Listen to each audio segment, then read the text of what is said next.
और वो भी है इंटर। क्लास 12 की मैं आपको पढ़ाऊंगा इस समय मित्रों। जो हम बात करने वाले हैं केमिस्ट्री, आपका जो मॉडल पेपर जो 2021 है। और मित्रों एक बात आप यार ध्यान रखिएगा, ये जो है ये है बेस्ड ऑन शीप सिलेबस।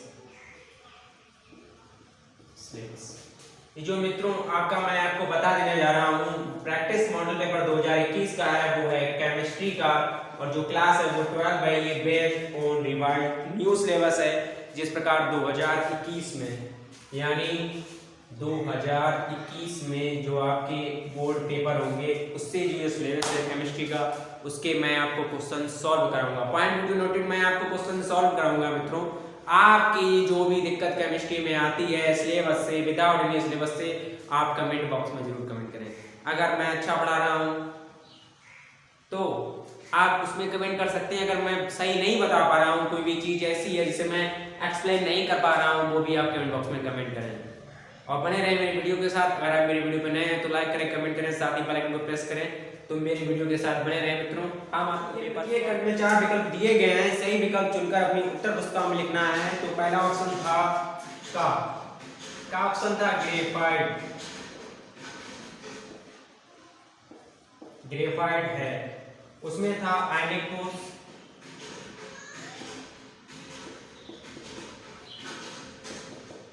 दूसरा जो ऑप्शन था उसमें आपका था धात्विक ठोस।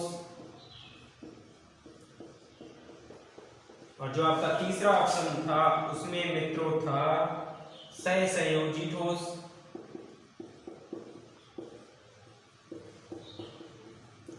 और उसके बाद में चौथा ऑप्शन जो था वो था आणविक ठोस। पॉइंट टू नोटेड मैं आपको बता देना चाहता हूं, जो इसका जो आंसर था ग्रेफाइट ले जानिए। ग्रेफाइट क्या होता है, हम लोग पेंसिल लेते हैं उसमें ग्रेफाइट होता है, उसे कहते हैं ग्रेफाइट। काला काला जो होता है वो ग्रेफाइट होता है, ग्रेफाइट है। इसका जो मित्रों आंसर है वो आंसर है इसका सहसंयोजी ठोस। ये आपका पहला विकल्प था। इसके बाद में दूसरा जो क्वेश्चन था वो आप याद कर लीजिएगा, वो मैं आपको बता देना चाहता हूं, वो बहुत ही इंपॉर्टेंट क्वेश्चन है।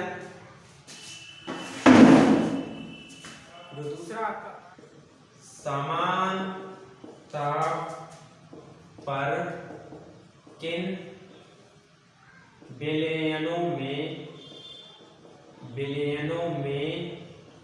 युग्म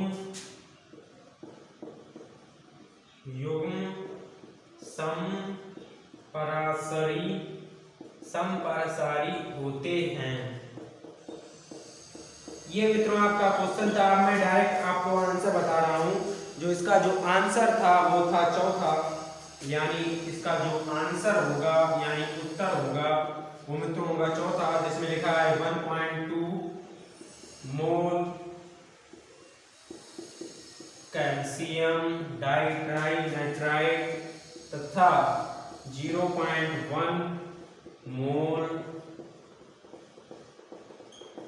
ये मित्रों आपका आंसर हो गया, यानी समान ताप पर किन विलयनों में युग्म समपरासारी होते हैं। तो आंसर आपका हो गया 0.1 मोल CaNO3 का वोल्टवाइज तथा 0.1 m Na2SO4।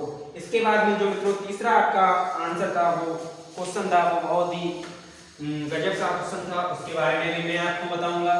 उसके बाद में ये क्वेश्चन आपका था जो मैं आपको बताऊंगा, समान ताप पर किन विलयनों में विलयन युग्म समपरासित होते हैं। ये आपका नंबर कंप्लीट हो गया। उसके बाद में मित्रों 4 धातुएं दी गई थी। 4 धातुएं दी गई थी, वो थी A B C D। ये मित्रों 4 धातुएं दी गई थी। इसमें मानक इलेक्ट्रोड भाव A के दिए गए थे, वो थे मित्रों प्लस के 1.5 वोल्ट। जो B था उसका दिया गया था माइनस के 2.0 वोल्ट। और जो C दिया गया था वो था मित्रों प्लस के 0.34 वोल्ट। और जो D था मित्रों वो दिया गया था माइनस के 0.676 वोल्ट। ये सवाल था। इसमें आपको धातुओं की घटती हुई सक्रियता यानी अभिक्रियाशीलता के बारे में आपको लिखना था। जो इसका ऑप्शन था वो ऑप्शन था second. Point be to noted. सक्रियता बारे में आपको लिखना है बी डी सी ए। इसका आंसर मित्रों ये होगा। ये बहुत ही इंपॉर्टेंट क्वेश्चन है, बोर्ड में 4 बार ये पूछा जा चुका क्वेश्चन है।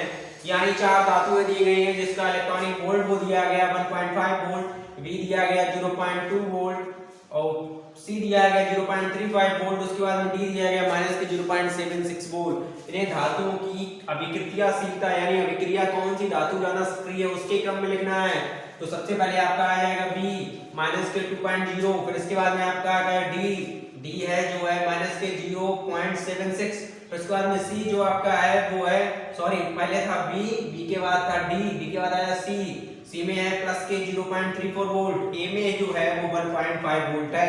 तो इसका दूसरा आंसर सही है मित्रों। एक नंबर बहुत मुश्किल से मिला है, आप एक नंबर को गलत मत कीजिएगा। इसके बाद में निम्नलिखित में से अभिक्रिया शून्य कोटि की है। रिएक्शन अभिक्रिया शून्य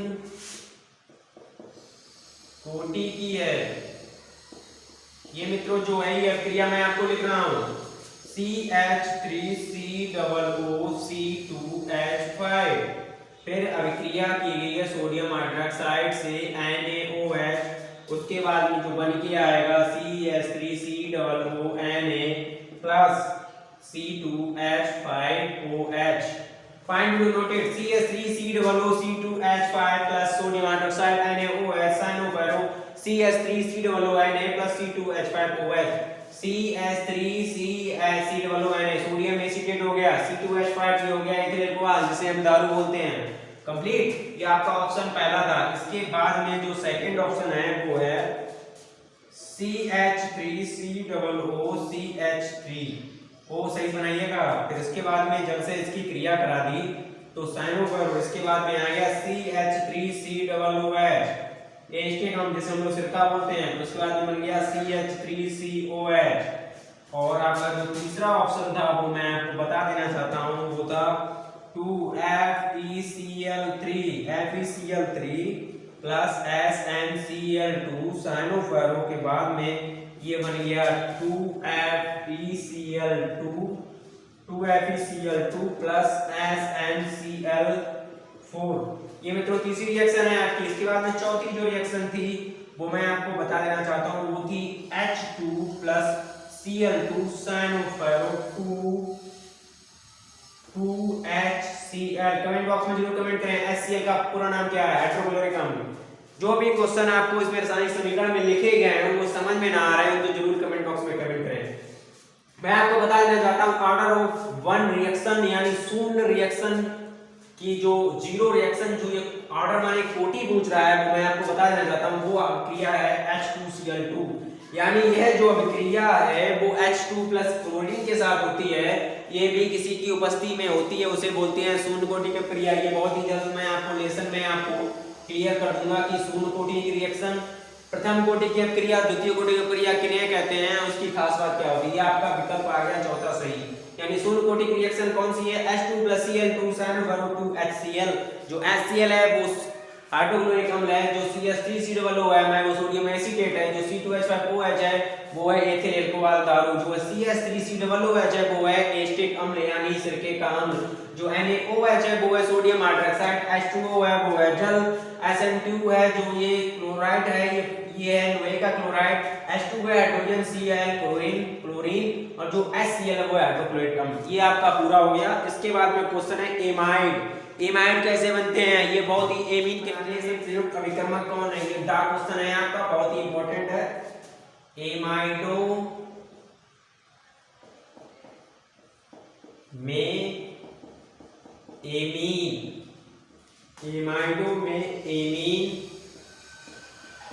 बनाने में प्रयुक्त अभिकर्मक है